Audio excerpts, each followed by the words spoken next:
ஐயா வணக்கம். வணக்கம்மா, சொல்லுங்கம்மா. எப்படி இருக்கீங்க? நல்லா இருக்கேங்கம்மா. ரொம்ப மகிழ்ச்சி உங்களை சந்திச்சதுல. நீங்க நேரம் கொடுத்ததுக்கு ரொம்ப நன்றி. நன்றிம்மா. நம்ம இப்போ வந்து வைத்தீஸ்வரன் கோவில்ல தான் அந்த கடை இருக்கு இல்லையா? ஆமாங்கம்மா. கோவிலுக்கு வந்த நானு அப்படியே வந்து மிஸ்ஸஸ் வந்து மீட் பண்ணேன். இந்த கோவிலோட வரலாறு கொஞ்சம் சொல்லுங்க மக்கள். கண்டிப்பாகம்மா. எனக்கு தெரிஞ்சதை நான் சொல்றேன், சரிங்களா? இந்த கோவில் பார்த்தீங்கன்னா கிட்டத்தட்ட 500-600 ஆண்டுகளுக்கு முன்னாடி சித்தர்கள் 1000ன்றது கோயிலுடைய கட்டுமானமானது. சித்தர் வழிபாடுன்னு சொல்லுவாங்க. இம்பார்ட்டன்ட் இந்த கோயிலுடைய இது பார்த்தீங்கன்னா சித்தர் வழிபாடு. இது என்ன பார்த்தீங்கன்னா, அவர் ஆவுடைய சிவன் லிங்கம் உள்ள இருக்கு பார்த்தீங்கன்னா, சித்தர் சமாதிக்கு மேலே தான் அவர் இருக்கார். ஓ, வரலாற்று கரலாக்கட்டை சித்தர்னு சொல்லுவாங்க. அந்த இதுதான் ஜீவ சமாதி மேலே தான் சுவாமி இருக்கிறதா ஒரு ஐதீகம். ஒரு இடம் பார்த்தீங்கன்னா, அதாவது சிவன் கோயில் நம்ம சொல்கிறோம், இம்பார்ட்டண்டாக பார்த்தீங்கன்னா செவ்வாய் ஸ்தலம்.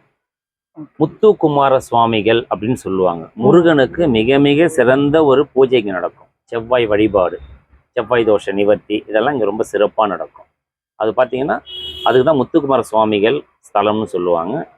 இது மெயின் அவருடைய இடத்துல. சுவாமி இது பார்த்தீங்கன்னா தையல் நாயகி வைத்தியநாத சுவாமிகள். அதாவது வைத்தியத்துக்கு எப்பேற்பட்ட உடலுடைய சரும வியாதிகள், இந்த மரு அந்த மாதிரி ஸ்கின் அந்த மாதிரி சொல்கிறாங்க இல்லையா, அந்த மாதிரி எப்பேற்பட்ட இதுவும் சரி சுவாமி ஆண்டை வந்து வேண்டிக்கிட்டு அந்த வெள்ளத்தை எடுத்து தலையை சுற்றி குளத்துல போடுறது ஒரு ஐதீகம். இன்னொரு விஷயம் பார்த்தீங்கன்னா, வருடத்தில் தை மாசி இந்த 10 வார திருவிழா நடக்கும். 10 செவ்வாய்க்கிழமை அது நடக்கும்போது மாவிளக்கு போட்டு அவங்க தலையில் வச்சு கோயிலை சுற்றி பிரார்த்தனை வருவாங்க. நோய் நொடிகள் எல்லாம் விலகி சரியாகுன்றதுனால அந்த செய்வாங்க. உப்பு மிளகு வந்து கொடிமரத்தாண்ட போடுவாங்க. அது உப்பு மிளகு போட்டு உப்பு கரைக்கிற அவங்க நோய்கள் அது மாதிரி கரைஞ்சி சரியாயிடுன்றது. அதனால வைத்தியநாத சுவாமிகள்னு சொல்றது இந்த ஸ்தலம். இதோடைய இது பார்த்தீங்கன்னா, அதாவது நவகிரகத்தில் பார்த்தீங்கன்னா சீர்காழியில் வைத்தியநாத சுவாமின்னு சொல்லுவாங்க.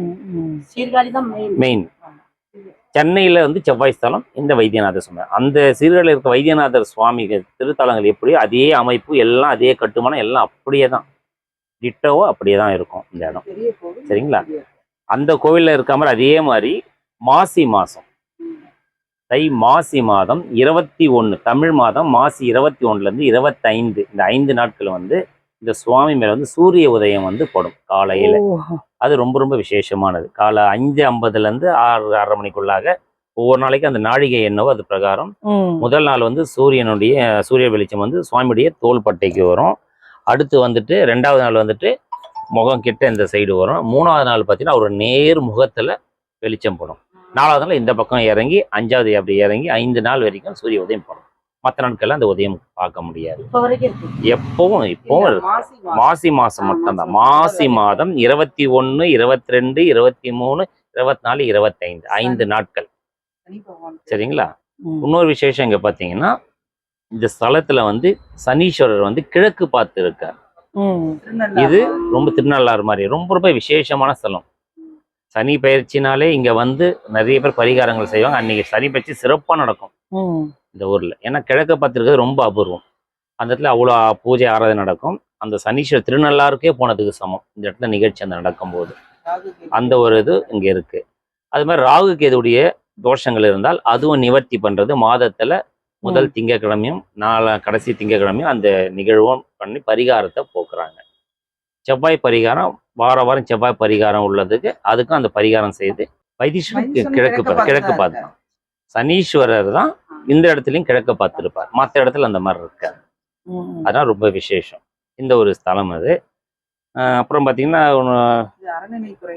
இது அறநிலையத்துறையிலே சேர்ந்தது இல்லை, தனியா ட்ரஸ்டி தனியா இருந்து தர்மகர்த்தா சூரிய பிரகாசம்ன்றவர் தர்மகர்த்தா அவர் நிர்வாகம் பண்ணிட்டு ஒரு காலத்துல வந்து ரொம்ப வசதிகள் இருந்து குளங்கள்லாம் பாதிக்கப்பட்டு அவ்வளோ பாதிப்புல இருந்தது. இன்னைக்கு அதை குளத்தெல்லாம் அந்த நிர்ணயம் பண்ணி சரி பண்ணி இன்னைக்கு தெப்பல் விடுற அளவுக்கு பண்ணிக்கிட்டு இருக்கோம். இதுல கோவிலுடைய விசேஷம் பார்த்தீங்கன்னா, ஸ்தல வரலாறுன்னு பார்த்தீங்கன்னா, அதாவது சித்திரை 14 தான் கோயிலுடைய ஸ்தாபன நாள். சரி. ஸோ அதனால சித்திரை 14 அன்னைக்கு லக்ஷதீபம்ன்றது ஒரு நிகழ்ச்சி நடந்துகிட்டு இருக்கு. லக்ஷதீபம் ஏத்துறது திருவிழா ரொம்ப சிறப்பாக பண்ணுவோம். கொஞ்சம் ஏதோ சில காரணங்களால இந்த கொரோனாக்கு அப்புறம் கொஞ்சம் தடைப்பட்டு செய்ய முடியல. அதாவது பண வருவாய் கொஞ்சம் கம்மி அந்த மாதிரி இருக்கனால மக்களுடைய ஒத்துழைப்பு கொஞ்சம் குறைவாயிடுச்சு கொரோனாக்கு அப்புறம். அந்த ரீசனால அது தடைப்பட்டு இருக்கு. மறுபடியும் தொடரும், நல்லா செய்வாங்க. லட்சதீபம்ன்றது ரொம்ப ரொம்ப விசேஷமான இடம். லட்ச தீபங்கள் வருடப்பிறப்பு அன்னைக்கு அதாவது ஏப்ரல் 14 சித்திரை 1 அது திருவிழா சிறப்பாக அங்கே நடக்கும். அதனால அது இங்கே நடக்கிறது ரொம்ப விசேஷம். இந்த கோயிலுடைய பனை எதுன்னா பனைமரம் தான் விருட்சம், மரம் பனைமரம். அந்த பனைமரம் இதுல தான் கார்த்திகை தீபத்தன்னைக்கு இந்த சொல்லுவாங்க இல்லையா, என்ன சொல்லுவாங்க, இந்த சொக்கப்பானம்ன்றது இந்த பனை ஓலைகளை சேகரிச்சு வச்சு. பாத்தீங்கன்னா சொல்லுங்க. கொடிமரத்தாண்ட நான் சொன்னீங்களா அந்த போட்டோ எடுத்தீங்க, அது வந்து செவ்வாய் முருக பகவான் செவ்வாய் பாதம் உள்ள இருக்கு. அதுக்கு செவ்வாய் பரிகாரம் சுவாமியை வழிபாடு பண்ணதுனால இங்க வந்து செவ்வாய் தோஷ பரிகாரம் இது ஆகுது. இது சீர்காழியில வந்து செவ்வாய்க்கு உருவம் இருக்கும். செவ்வாய்க்கு இங்க வந்து பாதம் முருகர் வழிபட்ட இது. இன்னொன்று வந்து இந்த அரச மரம் இப்போ முற்றுதல் நடந்தது இல்லையா, அது பின்னாடி அரச மரம் இருக்கு பாருங்க.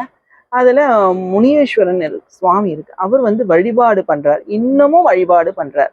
என்னன்னா நைட்டு 1 மணி to 2 மணி இருக்கும். அந்த குளத்துல நீராடிட்டு சுவாமி என்ன செய்யறாரு, வந்து அந்த பெரிய மணி அடிச்சு சுவாமியை வழிபாடு செய்யறதா.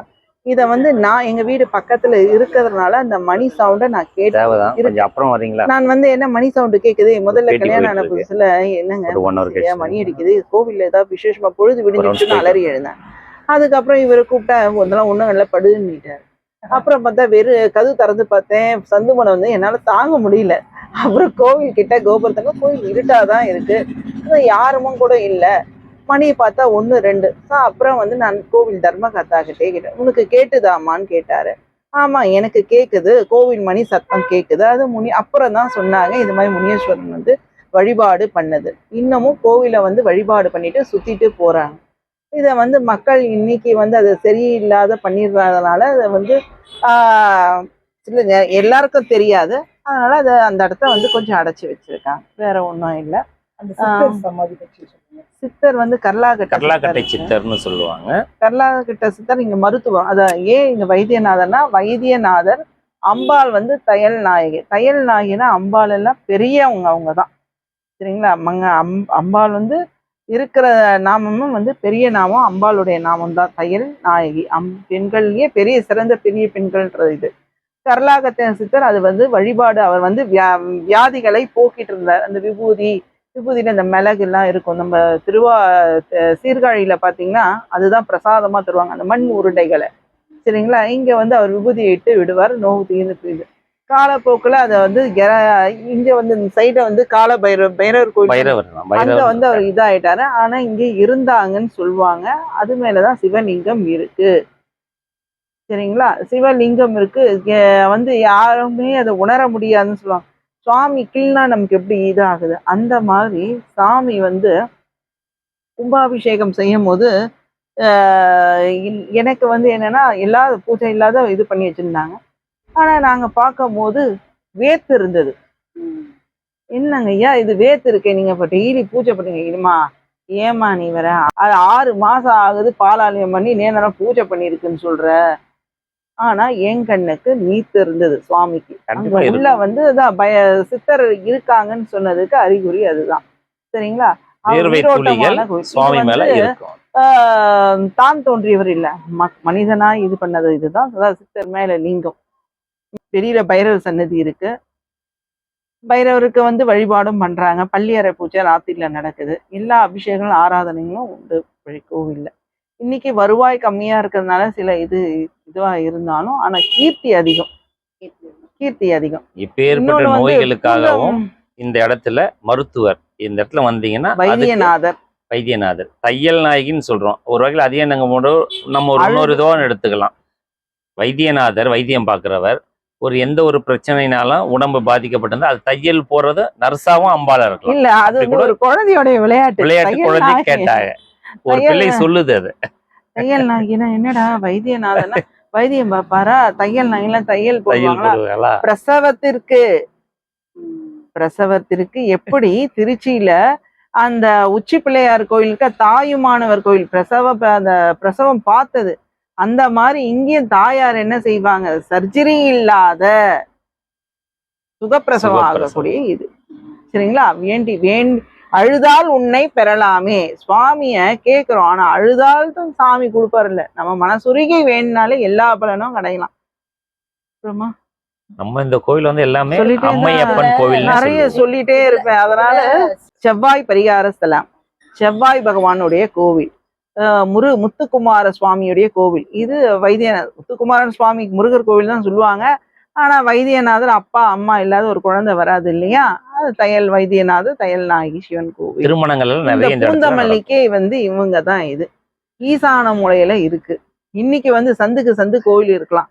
ஆனா உண்மையிலேயே இந்த மாதிரி கோவில்கள் வந்து பழைய கோவில்கள் அழிந்து போறதுக்கு காரணம் வந்து சந்துக்கு சந்து கோவில் கட்டுறதுனால. ஊருக்கு ஒரு கோவில் தான் சரிங்களா, பெருமாள் கோயில் சிவன் கோயிலும் ஒண்ணு இருக்கும். அது அந்த காலத்துல பண்டவர்கள் யோசிச்சு தான் இந்த மாதிரி கோயில் வச்சிருக்காங்க. இன்னைக்கு கும்பிட முடியாத அங்கங்க வச்சுட்டு வழிபாடு பண்றதுனால இந்த மாதிரி பெரிய கோயில்கள்லாம் வந்து இதை நாங்க வந்து 276 சிவாலயங்களை அழிச்சுன்னு போறோம்.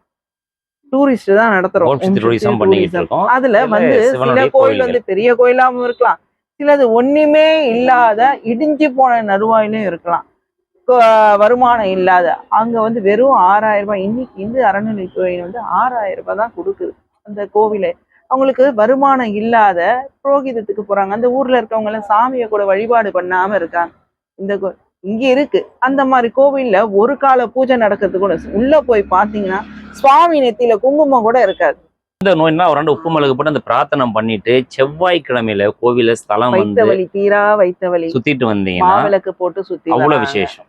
ஆலயம் தொழுவது சாலவும் நன்று. இதுல இன்னொரு விஷயம் பாத்தீங்கன்னா, இப்ப நம்ம வைத்தியநாத சுவாமிகள் இங்க சொல்றோம். இப்போ வெள்ளிக்கிழமை பௌர்ணமின்னு பாத்தீங்கன்னா 3 அம்பாள் கோவில் கேள்விப்பட்டிருப்பீங்களா? மேலூர், திருவற்றியூர், திருமலவாயல். இங்க பச்சையம்மன், அதான் திருமலவாயல் பச்சையம்மன். கொடியடை, வடிவுடை, திருவுடைன்னு சொல்லுவாங்க. இந்த 3 கோயில்களும் வெள்ளிக்கிழமை வர பௌர்ணமியில அந்த கோயில் தரிசனம் பார்க்கறது அவ்வளவு விசேஷம். இது வருடத்துல ஒரு முறையே தான் அந்த மாதிரி வரும். என்ன காரணம்னு கேட்டீங்கன்னா, ஆமா போன வெள்ளிக்கிழமை வந்துட்டு இருந்தது சரிங்களா. அந்த மாதிரி வர்றது எதுக்குன்னா, அந்த 3 கோவிலும் ஒரே நாள்ல ஒரே கல்லுல செதுக்கி ஒரே நேரத்துல கும்பாபிஷேகம் செய்யப்பட்ட சுவாமியுடையது. நேச்சுரல்ல குடும்பத்துல என் பையனுக்கு நடந்தது. இவங்க அம்மாலாம் வந்துட்டு நான் சபரிமலை யாத்திரை கிளம்புறேன், மறுநாள் மலைக்கு போறேன், நாளைக்கு மலைக்கு போறேன், இன்னைக்கு வரைக்கும் குழந்தைக்கு சீதை பேதின்றது அந்த அளவுக்கு அடிச்சு டாக்டர்லாம் பயப்படுறாங்க. குழந்தை கையில நிக்கல, அவ்வளோ ஒரு கஷ்டப்பட்டு குழந்தை பண்ணிட்டு இருக்கு. உயிரை காப்பாத்தி கொடுத்தது இந்த வைத்தியநாதர் சுவாமி தான். நான் என்ன வந்து கேட்கறேன், இவ்வளவு குழந்தைக்கு முடியல நீ மலைக்கு கிளம்புறேன்னாங்க. நான் சொன்னேன், என்ன ஐயப்பன் நான் நினைக்கிறேன் வைத்தியநாதன் இருக்காரு, அவரு மகனை பார்க்க நான் கிளம்புறேன், நான் போய் மத்தவங்க இருமுடி கட்டி நம்பினால் கைவிடுவது இல்லை. அதனால என் வேலையை நான் பார்ப்பேன், நீ யார் பேச்சதும் கேட்காத. காலையில எழுந்து வைத்தியநாதர் கிட்ட போய் சுவாமியை மகனை வைத்தியநாத சுவாமி என்ற படுக்க வச்சு அவருடைய தீர்த்தத்தை கொடுத்துட்டு கூட்டுட்டு வான்னு சொல்லி நான் கிளம்பி தேங்காய் உடைச்சிட்டு வீட்டுல இருந்து கிளம்பிட்டு. இவங்க அந்த சொன்ன ஒரு வார்த்தை நம்பினாங்க. எந்த டாக்டரும் ஏதோ நம்ம நேரம் இவங்களாம் சொன்னாங்க, நம்ம அப்படி அவர் போறாரு பண்றீங்களேன்னு சொன்னாங்க. ஆனா இவங்க அந்த ஒரே இது நேரம் வைத்தியநாதன் போனாங்க, ஒரு இன்ஜெக்ஷன் கட்டாயம் போடணும் அப்படின்னு அவ்வளவு பண்ணாங்க டாக்டர். ஆனா அவங்க என்ன பண்ணாங்க, சுவாமி கிட்ட எடுத்துட்டு போய் போட்டு, எப்ப இந்த குழந்தைய நீ தான் எனக்கு கொடுத்த, இந்த குழந்தைய காப்பாத்தி கொடுக்கறது உன்னுடைய வேலைதான், விபூதியை வாயில போட்டு நெத்தியில இட்டுட்டு சுத்திட்டு வந்து அவ்வளவுதான். அந்த குழந்தைக்கு நான் இன்ஜெக்ஷனும் போடல, ஒண்ணுமே போடல. சாமி உனக்கு உடம்பு முடியல, நீ சாமி கிட்ட போயிட்டு ஒரு சுத்திட்டு வா, விபூதியை வச்சுட்டு வா, என்னமோ அவர் தான் பாத்துக்கிறாரு. இதுல என் குடும்பம் நடந்த ஒரு நிகழ்ச்சி. இந்த மாதிரி நிறைய திருவிழாடல் இருக்கு, நீர் நம்ம கண் கூட பாக்குற நிகழ்ச்சிகள் இருக்கு. சொல்ல போனா நிறைய சொல்ல சுவாமியுடைய சொல்ல நாக்கு எப்படி தேன் சுவை இனிக்குதோ அந்த மாதிரி தேனை என்ன செய்வோம், நம்ம நக்கி தான் சாப்பிடணும் சரிங்களா. அதனால தேன் மாதிரி இனிக்கும் சாமியை பேசும்போது. இந்த சிவன்ல இந்த லோக்கல்ல 3 கோவில் ரொம்ப ஃபேமஸ். பூந்தமல்ல வைத்தீஸ்வரர், வாங்காட்டுல வெள்ளீஸ்வரர், கொழுமுனிவாக்கம் என்ற ஊர்ல பாலீஸ்வரர். வைத்தீஸ்வரர், வெள்ளீஸ்வரர், பாலீஸ்வரர். இவங்க இந்த 3 சிவன் சுவாமிகளையும் அதே மாதிரி ஒரே நாள்ல போய் தரிசனம் பண்ணா அதோடைய பலன் என்றதை மக்கள் அவங்களால உணர முடியும். இவருடைய கண்டினியூஸ் அந்த 3 கோயில்களும் இவரை பார்த்துட்டு அவங்க மாங்காடு போயிட்டு கொண்டு போய் பார்த்துட்டு பாருங்க, அதோடைய பலன் என்னன்றதை மக்கள் உணர்வாங்க. என் பேர் வந்து மங்கேஷ் அருணாச்சலம், மனைவியார் பேர் மங்களாம்பிகை. மங்கேஷ். நாங்க வந்துட்டு ஓம் சக்தி ஆன்மீக சுற்றுலா நடத்திக்கிட்டு இருக்கோம். மெயினாக இந்த கதை அவங்க சொன்ன மாதிரி சிவாலயங்கள்லாம் ரொம்ப பழுதடைஞ்சு 276 ரொம்ப அதிகமா. ஆனா சிவாலயங்களை 276 சிவாலயங்களை நாங்க தரிசனம் கூட்டி மாதத்துல 2 நாள் மொத்தமாக பார்க்க முடியாது. ஆனா வெள்ளிக்கிழமை அன்னைக்கு நைட்டுக்கிழமை சனி ஞாயிறு இந்த 2 லீவு நாட்கள்ல மோஸ்ட்லி என்கிட்ட வரவங்களா முதியோர்களே வருவாங்க. நான் யாரா இருந்தாலும் சரி என்னோட சேவை அதுதான். முதியோர்களுக்கு இட்டு போய் காட்டுறது மகா புண்ணியம். வட காவேரி அவங்க எல்லாம் இட்டு போய் தரிசனம் பண்ணிட்டு இந்த 3 மாதிரி நாளுக்கு அதுக்கு காவேரி என்ன சேனல்ல கிலோமீட்டர் அதுக்கு ஏத்த மாதிரி கொஞ்சம் பெரிய லாங்கா போறது பணம் ஒரு போட்டு 3 நாள் கூட்டு போயிட்டு 2 வந்துட்டு நாள் 2 நாள் இல்ல 3 நாள் அவ்வளவுதான். கூட்டு போய் எல்லா சுவாமி தரிசனம் காமிச்சிட்டு வந்துட்டு அதுல அந்த 276 கோவில் நம்ம பார்த்தோம். 276 ஒண்ணா 276 ஒண்ணா பார்க்க பார்க்க முடியாது. அதுல முடியாது. 20 ஒவ்வொரு கோவிலா மாதத்துலயும் ஒரு நாங்க 20 கோவில ஏன்னா நம்ம காட்டலாம். வயசானவங்க நடக்க முடியாது. இதே நம்மளமா யங்ஸ்டர்ஸா இருந்தா ஒரு 32 நம்மளே வயசானவங்க தான். இன்னும் நம்மளோட யங்கா இருக்கவங்க ஒரு 20 30 வயசு 23 வயசு இருக்கவங்கள சீக்கிரம் பார்க்கலாம். நம்மள மாதிரி ஒரு 50 40 60 இருக்கவங்க ஒரு 25 பார்க்கலாம். அதுக்கு முடியாதவரையும் அழைத்து செல்லப்படும். கண் இல்லாதவர்களுக்கு கண்ணாக இருந்து காமிச்சிருக்கும். எங்க இதுல வந்திருக்காங்க பிளைண்ட் வயசானவங்களும் வந்திருக்காங்க. அவங்களை காமிச்சிருக்கோம். இட்டுமே ஒவ்வொரு அவங்களுக்கு கொஞ்சம் ஸ்தலத்தையும் திருப்தி. காமிச்சிட்டு வந்துருக்கோம்.